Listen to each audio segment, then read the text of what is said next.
Duty ఆడపోయి sir ఒక నిమిషం మీరు వచ్చేయండి మేడం.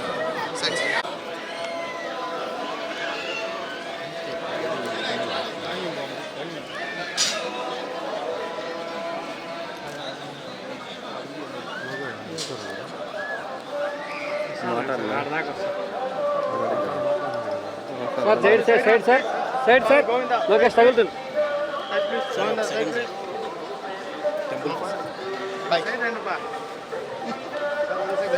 సార్ ఒక నిమిషం సార్ 1 సెకండ్ సార్ తీసుకోండి సార్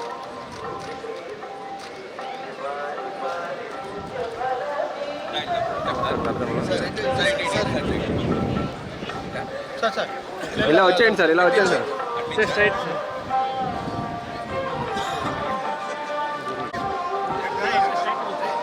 కదా.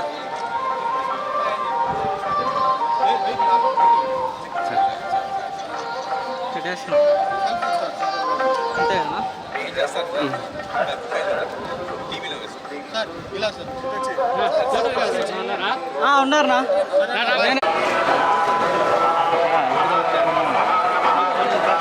సార్ ఈ పక్కనే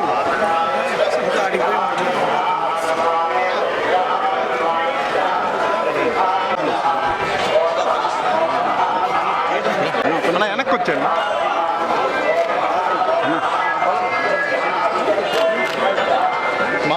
నడుచుకుంటారండి నాకు కావాలి.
అన్న పెళ్ళి కానీ ప్రసాద్ నెక్స్ట్ మంత్లో రిలీజ్ అవుద్ది. ఆ సినిమా చూస్తే అందరికి పెళ్ళి అవుద్ది. నెక్స్ట్ గోల్డ్ మ్యాన్ అని ఈ 2 సినిమాలు ఉన్నాయి. తప్పకుండా మంచి సినిమాలు వేస్తున్నాను. పెళ్ళి కానీ ప్రసాద్ సినిమా స్క్రిప్ట్ ఓకే చేసింది మాత్రం మా జగన్ అన్న, చిత్తూరు ఎమ్మెల్యే గారు. యా, థ్యాంక్ యూ అన్నా. అవును, డెఫినెట్గా అన్న అన్నింటిలో మన ముద్ర ఉంటుంది, మా ఎలక్షన్లో కూడా. రైట్.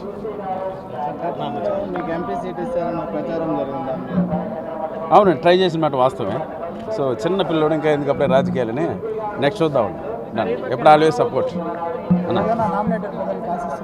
ఇక్కడ ఎందుకులే అన్న రాజకీయాలు, అద్భుతమైన దర్శనం జరిగింది. ఈరోజు మా స్నేహితుడు గిరి గారు దర్శనం చేయాలన్నారు. అలాగే నా స్నేహితులందరితో సాక్షాత్ కలియుగ దైవం ఏడుకొండల స్వామి దర్శనానికి విచ్చేసాము. ఏదైనా ఒక మంచి పరిపాలనలో ఈ దేవస్థాన దర్శనానికి వస్తే కూడా ఆ అద్భుతమైన దర్శనం జరగడం కానీ ఆ ఒక సంతోషం కూడా కలగడం జరిగింది. ఎక్కడికెక్కడ కొండపైన కూడా గత ఈ 2-3 వారాల నుండి మీరందరూ గమనిస్తే పరిశుభ్రత కానీ అన్ని విషయాల్లో కూడా ఒక క్రమశిక్షణగా ఈ దేవస్థానాన్ని మార్చే క్రమంలో మన ముఖ్యమంత్రి శ్రీ నారా చంద్రబాబు నాయుడు గారు ఆల్రెడీ ఆదేశాలు చేయడం జరిగింది. తిరుమలని ప్రక్షాళన చేస్తానన్న విధంగా మంచి అధికారుల్ని నియమించారు. సో వచ్చే ఎవరైతే దేవస్థానాన్ని దర్శనానికి విచ్చేస్తున్నారో ఎక్కడెక్కడి నుండో వచ్చే వారికి ఎటువంటి ఆటంకాలు కలగకుండా వారికి కావాల్సిన అన్ని సదుపాయాలు సమకూర్చడం ప్రభుత్వ బాధ్యత. అలాగే టీటీడీది కూడా. కాబట్టి నిన్ననే వెంకయ్య చౌదరి గారికి కూడా అవకాశం కలిగింది. సో అందరూ అధికారులు ఈ దేవస్థానాన్ని ఇంకా ఉన్నత స్థానానికి తీసుకుపోతారని భావిస్తూ సెలవు తీసుకుంటారు. Thank you.